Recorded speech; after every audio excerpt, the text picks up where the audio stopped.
बकरा ईद को लेकर चल रही राजनीति को लेकर काफ़ी चर्चाओं का माहौल बना हुआ है। ऐसे में डॉक्टर शफीक उर रहमान का विवादित बयान को लेकर जो सवाल उठ रहे थे और काफ़ी गर्मा गर्म जोशी से राजनीति हो रही थी, इसी को लेकर डॉक्टर शफीक उर रहमान बर्क ने अपने निवास पर एक पीसी कर उत्तर प्रदेश की गाइडलाइन पर जो फोकस है उसको मनाने के लिए कहा है। डॉक्टर शफीक उर रहमान बर्क ने अपनी पीसी में कहा है कि सभी लोग घर पर रहकर बकरा ईद की नमाज अदा करें और घर पर ही रहें, और रही बात कुर्बानी की तो कुर्बानी घर पर ही रहकर की जाएगी, अन्यथा। और जो संगीत सोम ने जो डॉक्टर शफीक उर रहमान बर्क पर अटैक किया था उसको लेकर भी डॉक्टर शफीक उर रहमान बर्क ने कहा है कि मैं किसी जेल जाने से नहीं डरता। आइए सुनते हैं क्या कहा डॉक्टर शफीक उर रहमान बर्क ने। तो जो हो रही है ये मतलब ये बकरीद की कुर्बानी और नमाज वगैरह के सिलसिले में इस पर मैंने गवर्नमेंट के गाइडलाइंस आने के बाद में ये बात कह रहा हूँ।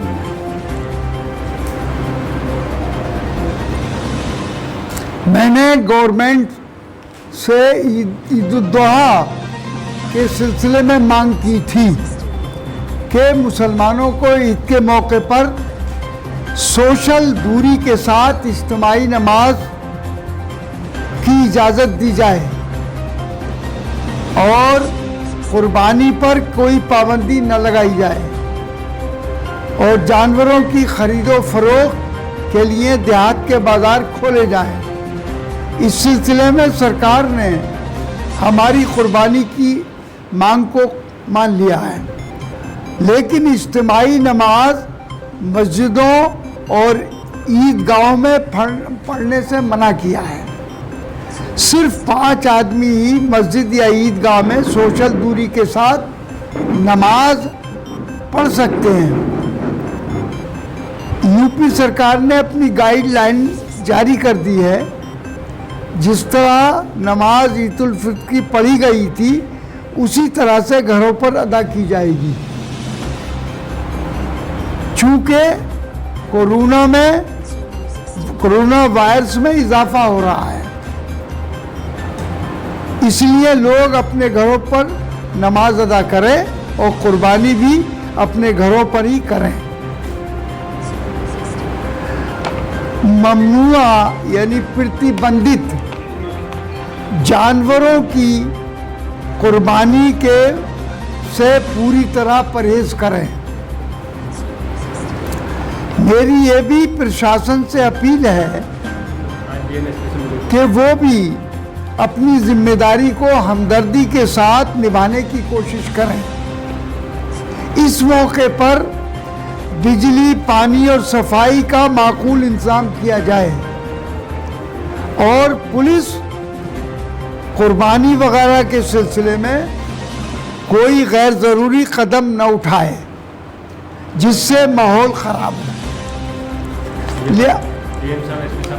और ये बात मैंने अभी ये 3 बजे मेरी डीएम एसपी वगैरह थे, उनसे भी गुफ्तगू हुई है मुफस्सल तौर पर सारे हालात पर, और हमने कहा कि हमने जब ये मांग की थी कि भाई नमाज पढ़ने की मुसलमानों को मस्जिदों में खोली जाए और ईदगाहों में सबकी इज्तिमाई नमाज होनी चाहिए ताकि हम दुआ मांग सकें, और जो कोरोना है जिसका अभी तक कोई इलाज नहीं हो सका है, न कोई वैक्सीन बन सकी है, तो न सिर्फ हमारा मुल्क बल्कि सारी दुनिया के मुल्क इसको अभी तक कोई इसका इलाज और इसका वैक्सीन नहीं बना सके। तो हमने कहा इसका इलाज, इसकी वैक्सीन अल्लाह के हाथ में है। चूँकि हमसे गलतियाँ हुई हैं, ख़ताएँ हुई हैं, अगर हम ऐसे वक्त में जब कुर्बानी का का त्यौहार है, नमाज पढ़ने के बाद में अल्लाह के दरबार में हम दुआ मांगेंगे, अपनी ख़ताओं की रो कर और गिड़गिड़ा कर कहेंगे, तो हो सकता है कि अल्लाह को हमारे इस पर रहम आ जाए और हमें वो माफ़ कर दे, तो खुद ही भाग जाएगा कभी। یہ میں نے لیکن اب گورنمنٹ نے اپنے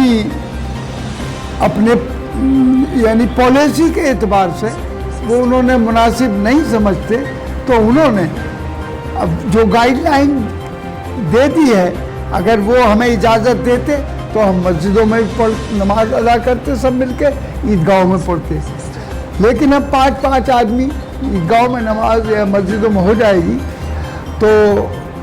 ان کا یہی کہنا ہے کہ نماز اب مسلمان جیسے عید الفطر کے موقع پر اپنے گھروں پر پڑھی تھی،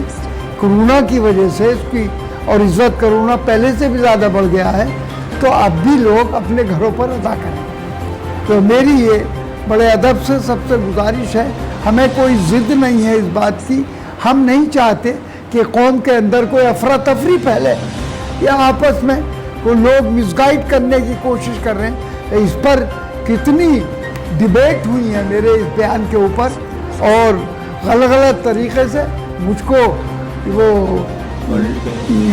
پولیٹیکلی دھمکانے کی بھی کوشش کی اور جیل کی بھی دھمکی دی گئی۔ میں نے کہا جیل میں جانے سے نہیں ڈرتا، میں بہت مرتبہ جیل میں گیا ہوں، نمازیں جیل میں پڑھی ہیں میں نے، لیکن اگر قوم کے لیے کسی قربانی کی ضرورت ہوگی تو ہر وقت میں جیل ہر قربانی دینے کے لیے تیار ہوں۔ لیکن اب حالات یہ ہے کہ ہمیں اپنی قوم کا بھی اور دوسروں کا بھی خیال ہے کہ اگر ہمارا اس قسم کی کوئی بات کرتے ہیں تو اس سے نقصان ہوگا، تو اس کو دیکھتے ہوئے، اور ہم نے یہ بات بھی اس وقت کنڈیشنلی کہی تھی،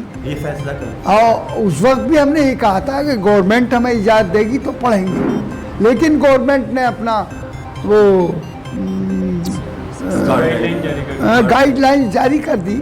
اور تو اس لیے انہوں نے اجازت نہیں دی، اس لیے ہم نماز اپنے گھروں پر پڑھیں گے، اور سب مسلمانوں سے میری گزارش ہے کہ وہ بھی اس موقع پر حالات بگاڑنے کی اب کوشش نہ کریں، بلکہ ہم اس قربانی کو خوبصورتی سے گھروں پر نماز پڑھ کر اور قربانی کر اور قربانی کی مکمل اجازت ہے، اس میں کوئی پابندی نہیں ہے، صرف پرتیبندھت جانور ہیں ان کو چھوڑ کر جو بھی قربانی جس پر کی جا سکتی ہے اس میں ہمیں مکمل اجازت ہے۔ تو اس لیے میں سب کا